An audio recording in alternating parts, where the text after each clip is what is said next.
You're listening to Leverage, the podcast about power, politics, and influence. We are back. We are live. We are doing all the things at the Black Millennial Convention. I am Kristal Hyde-Taylor. And I'm Breon Wells. And with us is the incomparable, the amazing Liz Brown. Clap it up. Clap it up. Clap to that. Applause. We're going to track, find a applause clap track. app because these hands are tired. But I feel like that's Keep a whole it going. episode. These Right. hands are tired. Okay, so listen, for those of you who do not know, Liz Brown is, we're going to call you urban planner, tech strategist, media maven, technological, futuristic, ecosystem builder. What else? Give me some more adjectives. Basically, your title will not be able to fit on the business card by the time we finish. Right, accurate. Word, that's true. So Liz, get us started. Tell the good people who may not be aware of all that is magical and mystical about you what you do, where you're from, and what brought you to the Black Millennial Convention. Oh, word. So I'm here from Philadelphia, but I'm actually from upstate New York. I grew up in the Hudson Valley. So I always got to give a shout out to Kingston, New York, just because somebody, I was recently on another podcast and they said I was from Buffalo, New York. I went to school there. I love Buffalo, so shout out to Buffalo, but I'm from Kingston, New York, which I have to make clear because I feel like Kingston people are going to get mad at me if I don't, they'll be like, nah, she went to high school here. And then the Kingston Mafia gonna come get you. The Kingston Mafia, yeah. is that I don't know a thing? I don't know if we got something like that in the Hudson Valley, but it could be Maybe sea creatures from the Hudson River coming out. I've been living in Philly for almost 10 years now. So I went to school for urban planning, and I have a master's in specializing in revitalizing cities. And then I went and I did a thank you. I know. Wait. Clapping it up. Excellent. And then I did the master's. Second master's information design and technology, which is really focused on information design. And I'm an experienced designer and a developer as well. So I've been working on app development for over 10 years now. Wow. And I've been coding since I was a teenager, just as a side hobby. Yeah. But what some people don't know about me is I'm half Greek. So my mom is the oldest of 9. And one of the reasons why I didn't go directly into tech is because Greek girls don't do stuff like that. So I did music and theater for a long time, actually. Come on, breaking mold. I'm kind of like what is happening I'm like here? a weird, like non-realistic kind of person. So, it just is what it is. I do a lot of different things, but I would say I'm a producer. That's what I'm realizing is that I'm a producer. Yes. Creator. Yeah. So, see, I knew you had the right energy because, I was a theater major in college, and in my heart, I started with children's theater at the age of 4. She's giving us. And did it. And we're getting Is the camera angle on? Is it getting your good side? Where's the tear? Cry on command. Can you let the Cry tear on out? command. Okay. Oh, What? wait. Oh, she's really doing this. Oh, man, if you cry on command, you're going to make me tear. Come on now. It's going to come out. It's going to come. It is Because in this moment, I feel so close. so close. I feel I'm ready for the We're tear. ready. What is this for? It's going to come out. This is, I know. I'm too happy. Nobody I'm too happy told right me. now. I know. See, it's like no. We're too it's a happy. play There are in too the middle many of this. great things. It's like It's called I Made a Podcast. Right. It's a play. Yes. So. Y'all won't get Featuring. this anywhere else. This Listen, is dinner time we theater on gonna Leverage. be in the corner crying and singing Kumbaya by the time this is over. I got you. By the time this is over. So listen, one of the things that I think is really fascinating about the work you do, and thinking about it in context of this space, right, the Black Millennial Convention, you are an ecosystem builder. Right, what does that look like? You Right, know, it's like unpack a lot of people talk about it, it's like, well, I build ecosystems. Really? Can you spell ecosystem, first of all? Secondly, what does that really look like and mean? It's like when you say you're 5%, but you ain't really unpack what that was. Yeah, no, I get you. It is kind of one of those things that sounds like really flowery and like just full of crap. But in my mind, be clear, we say we're ecosystem builders too. Right. So it's like I think that the whole thing about it to me is that when I graduated, even though I had 2 master's degrees, I couldn't get a job in the tech community, and it didn't really make a lot of sense to me. And so when I built my first company, we started with you have to know the story of the first company. We started with 2 of us, and we both put in $250. Over the course of 4.5 years, we built our team to 24 people. We won Best Tech Workplace for Diversity in Philadelphia. Come on, excellent. Come on, first of all, clap that up. Yeah, that's one of my favorite. She my said favorite first business. Let's put a pin right Unpack there. that. When I did my Yes. first business. Yeah, my first real business. I worked with a lot of startups before, but they all kind of just disappeared. Yeah. Like just vanished. But this was for me like my first real baby, and built a team, and it was an international company. We were doing really, really well building mobile apps for startups. And then it got to a place where I was able to give other people like me the opportunities that other people didn't give to me. I was able to see the potential in others that no one saw in me. So you and were that's a big expanding deal. that access that people had. And It's a big deal to me personally. So I met a lot of other women, people of color, LGBT people who were not finding those opportunities, even though they also had master's degrees or bachelor's degrees in computer science or something design related or business related. And it was crazy to me. So I started to build my team kind of around that, just hiring other people that I saw a little bit of myself in. Right. And it really made a big difference to have that as a company. But now, after my split with my co-founder, is one of the reasons why I really wanted to break out of that relationship is because I really wanted to create more inclusive spaces outside of just my company, right? Because if you're running your business, 24 people is not enough, right? Like, I'm not really touching as many people as I would like to as far as building this ecosystem out. So now I'm kind of taking everything I've learned from urban planning and the tech community, startup ecosystem that I've been involved in on a global scale, and I'm trying to leverage that to build a more inclusive ecosystem overall. So I like to go to events in other cities, other countries, and see what they're doing as far as innovation goes, bring it back to Philly, and vice versa. Like, I think it's very important to share what you know. I'm a very collaborative person. It might be the design thinker in me, but I think that collaborative design is essential to get to where you really want to go. And you have to create a more, like, diversity is great, but inclusion is the end goal. Correct. Right. So let me ask this question then. And we all know I bring a little bit of petty and shade. We know that when it comes to diversity in tech, it's an issue, not just by race, but as well gender, and so we know that you paved the way, right? And you didn't see the space. You were a trailblazer kind of in your own right, and it sounds like now you're reaching back and helping others be able to come up that pipeline.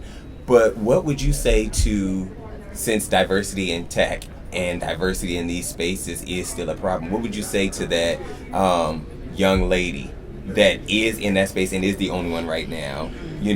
What have you learned from your journey that they should, when there is no other blueprint around them? How'd you kind of make it? I think the answer is something that a lot of people don't want to hear. It's not easy. It's not going to be easy. There's no magic fix to things. A lot of people ask me similar questions, and they want to know, how do they get from point A to Z? And it's the whole thing is, you have to be willing to push through. And when I was growing up, there were a lot of things that I didn't realize my father said to me as being a person of color. I thought my dad was just being, like, hard on me or being supportive by saying people are gonna have lower expectations of you. You have to always prove them wrong. I didn't connect it with me being a person of color. Right. I always connected it with just my dad wants the best for me, and so he's gonna keep pushing me until I graduated, and then I realized, oh no, I'm black. Like, like, I might be light skinned, I might be multiracial, but I'm like, I got certificate of official blackness. Look, congratulations, question mark, you're black. And then I'm ambiguous too, so a lot of people don't know what I am or where I'm from. So, like, I've been stopped in the airport before. My name is Elizabeth Brown, so it's like a common Jane Doe. It's like I have so many things against me, and I'm LGBT, so, like, it's literally, it hits me at all angles. But I think that being multiracial, multi-ethnic, gay, and a woman helps me to be able to see things from different perspectives in a way that other people aren't able to. So when people ask me for that advice, it's almost like, well, it's impossible for me to just hand you all of the the experiences and the baggage that I carry with me day to day. Right. Because I constantly hop in and out of other people's perspectives. Right. So that I can navigate the world. So I think it's important to know what other people's perspective is of you or might be. And if you are aware that other people might have biases, then you can navigate that yourself. I think that is when you ignore those things and you try to just slip by or whatever. Right. So be aware. Don't let it form you, but be aware of how they perceive you. Yeah, because you can't get anywhere if you don't acknowledge the reality that you're living in. Right. Right. I mean, I think like one of the things that's really interesting about what you said and like the conversation at this point is that on one hand, one thing that comes through is that the work is what kind of comes first, right? It's like you are clearly purpose driven. You clearly have the bona fides and have put in the time and the work. And it's like to this point of like, well, so what do you tell the next generation, the next person? Do the damn work. Right. First of all, right? Because it's like, you know, you're going to have all these other biases. You know that people are going to come at you crazy about whatever else. Bottom line, do the work because your work is going to show up in ways that even you can't, you know, because it's like, well, I didn't want to let you in, but damn, you did it. You did that thing. So, I mean, that do the work People can't ignore you when you've done the work. And that's the thing that I learned through this whole experience of the depression I went through when I couldn't get a job and how down I felt. Right. Now I look back and it's like, man, it's only been like 6 years, like, and time is flying. So really it's been, oh my God, it's been almost 10 years now. And I've been in Philly for all this time and no one knew me before, but now I can go into most events and somebody there will have known a little piece of my story and it meant something to them. And I think that sharing those things makes a difference for other people that are coming behind you. So I always want other people to jump through less hoops than I had to jump through. Right. That's probably my ultimate goal, is to make sure I continue to share so that other people don't have to go through all the pain I had to go through. But if you don't do some of the work, you're not even gonna get to that point because no one's gonna notice you. You have to push through it all.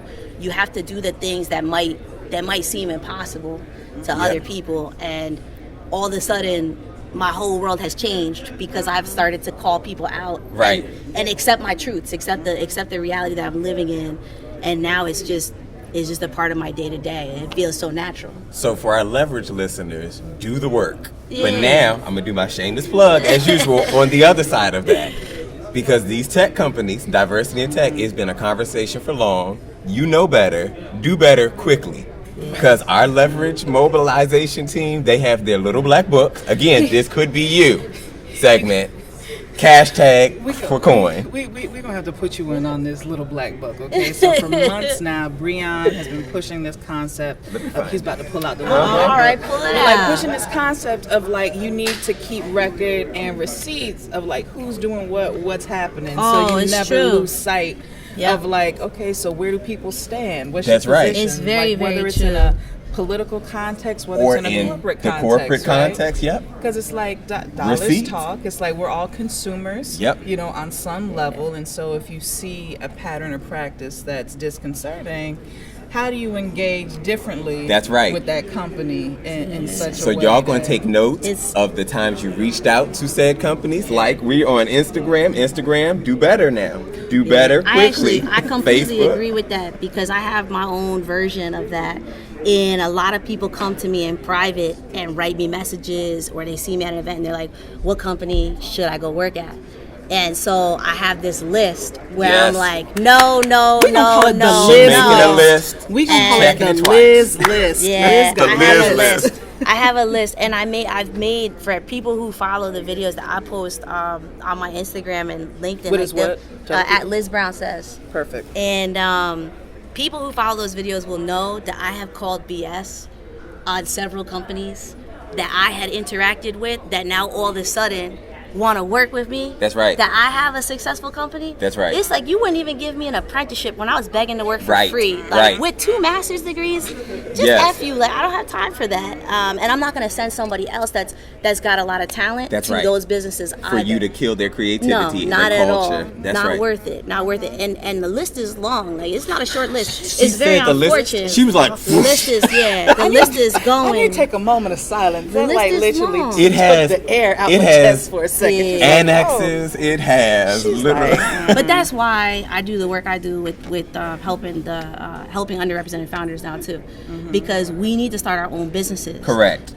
Correct. No one can do it for us like we can. Yeah. And I think that's what makes all the difference. Right. Right. I still can't breathe. She said the list is long. The list is long, yo. The list is long. She said there be many names on this list. If we can get somebody from every major city to put together their list of no's, then we can make a public list.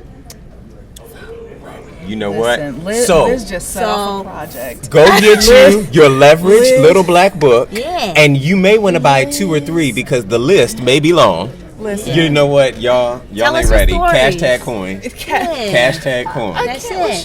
I'm ready. I'll make the website and everything. Okay, this is going to be the Batcave project right here. Okay. So how can everyone keep up with all of your brilliance? How can they follow you, stay in tune, and as well, if there's some interested, especially females, people of color that want to engage you, how can they? All right, so I'm always on social media. Okay. You can always reach me at Liz Brown Says. I keep it simple. There's no Z. It's spelled correctly. Everybody asks me, well, there's a Z in my name, but there's no Z in Says because everybody always wants to follow up with, is there a Z in Says? And I'm like, why? Right. You're like, no. Why? You're like, you said you expected English? that. I'm not going to do that. Like, what? Is this the regular English language? Yeah, but that's where I'm always. That's where I'm always at. I post videos pretty regularly, and LinkedIn. Some of the videos are different on my LinkedIn versus my Instagram and Twitter, so you got to follow all of them. Really, yeah. I put different types of stuff everywhere, but I'm always happy to do coffee dates. I will come down to the DC area or go to New York or go anywhere really. Like I'll go anywhere. She says she does coffee dates. Make sure you book that 30-minute session. Yeah, if you wanna meet somewhere else, you can fly me out. I'll be there. Exactly. But I'm not gonna fly to you. Not on my dime. Right. But I will. If I'm gonna be somewhere, I'll be there. Invest in Black excellence, and it shall come to you. Yeah. In Show me the order. money. Yes. Hashtag coin. That's there right. You go. That's what it is. Hashtag coin.